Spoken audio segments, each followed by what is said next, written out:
Thank you.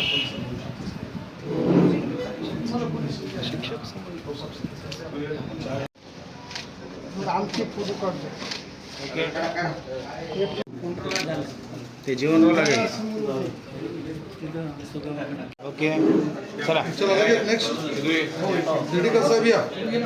Okay चला. चला लगेच नेक्स्ट. दिडीकर साहेब या. एक मिनिट थोडा पीछे हो ना. या मागे आहे दादा. हां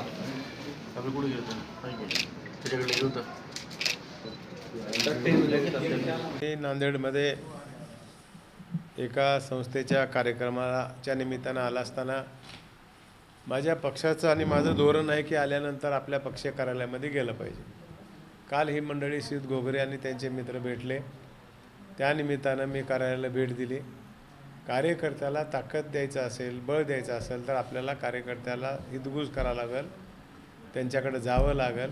त्याच्यामुळं त्यांची ताकद पक्षाची वाढू शकते. आणि हो, आजचा कार्यक्रमाचा जो आहे ते संमेलन आहे बरबड्याला. गेल्या 7 वर्षापासून 7वं संमेलन आहे. त्यांचं आमंत्रण आमचे अध्यक्ष, जिल्हाध्यक्ष, धर्माधिकारी साहेबांनी दिलं होतं. चिखलीकर साहेबांनी सांगितलं होतं, म्हणून मी आज त्या कार्यक्रमानिमित्तानं आलो. शहराच्या या कार्यालयामध्ये आलं असताना कार्यकर्ते सगळे भेटले. आता सत्तेमध्ये आहोत. कार्यकर्त्याला विनंती आहे की चांगल्या प्रकारची चळवळ राबवा, सर्वसामान्याचे कामं करा, लोकाला सहज उपलब्ध व्हा आणि पक्षाचा विचार आणि पक्षाचे ध्येयधोरण सर्वसामान्यापर्यंत जाईल अशा प्रकारची काळजी करा. खात्याचा मंत्री म्हणून माझ्याकडून जे जे काही तुम्हाला लागतं आहे, संस्था उभा करा.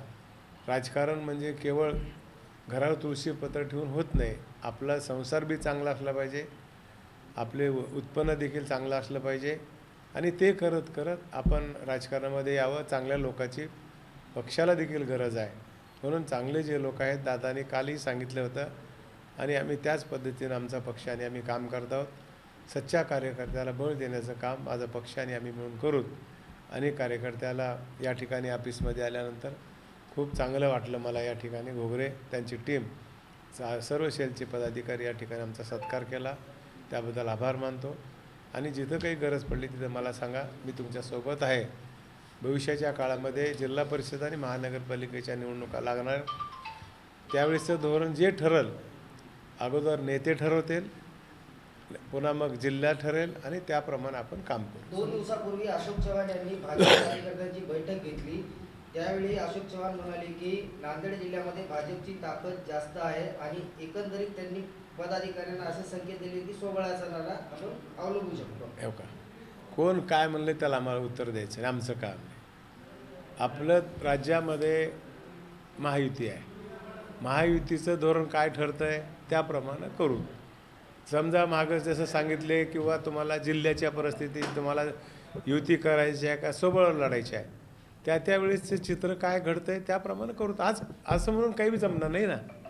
काय बरं, पक्षाला वाढ करणं, पक्षाची ताकद वाढवणं जे त्याचं काम आहे. त्यांचं काम त्यांनी करत असतील, आम्ही आमचं काम करू. आम्ही कार्यकर्ते जोडूत, आमची सभासद नोंदणी करूत, लोकांमध्ये जाऊत.